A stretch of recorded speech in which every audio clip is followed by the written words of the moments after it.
ক্লিনিকে দুইটি পেশেন্ট, একটা 9 তারিখ এবং একটা 18 তারিখ অপারেশন হওয়ার পরে মৃত্যুবরণ করেছে। কোনো সংবাদ মাধ্যম বা পার্টি কোনোভাবেই আমাদেরকে এ ব্যাপারে অবহিত করেনি। আমরা স্বাস্থ্য বিভাগের পক্ষ থেকে এটা জানার পরে খোঁজ নিয়ে জানি যে এই ক্লিনিক তার লাইসেন্স এখন পর্যন্ত হাতে পায়নি, অথচ তার কার্যক্রম পরিচালনা করছে। আমরা এসে সত্যতা দেখি এবং তার লাইসেন্স ছিল না।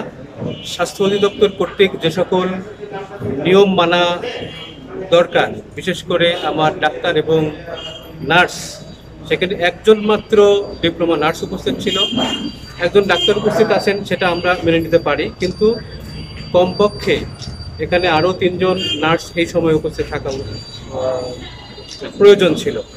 এছাড়াও যে ধরনের বিধি ব্যবস্থা নিয়ে রেজিস্টার মেনটেন করা সহ অপারেশন করা দরকার, সেই বিধি তারা প্রতিপালন করে নাই। বসুন্ধরা ডায়াপেন্ট এখন আরো উন্নত। এই হট এয়ার থ্রো টপশিট দ্রুত শোষণ করে সোনামণিকে দেয় কোমল অনুভূতি।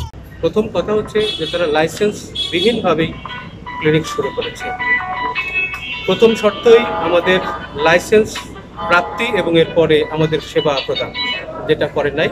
এজন্য আমরা লাইসেন্স প্রাপ্তির পরে পুনরায় ক্লিনিক চালু করার জন্য পরামর্শ দিচ্ছি এবং তার আগে আমরা ক্লিনিক পরিদর্শন করে লাইসেন্স হাতে পেলে আমরা ক্লিনিক খোলার জন্য পরবর্তী ব্যবস্থা গ্রহণ করব। আর যেহেতু তারা এই বিধিবিধান মানে নাই, প্রসিকিউশনের ধারণা দেয় তাদেরকে 5,000 টাকা জরিমানাও করা হয়েছে। অফিস টাইমে কোনো সরকারি ডাক্তার বেসরকারি ক্লিনিকে সেবা প্রদান করতে পারবেন না। যিনি আসছেন তিনি সরকারি বিধি ভঙ্গ করেছেন।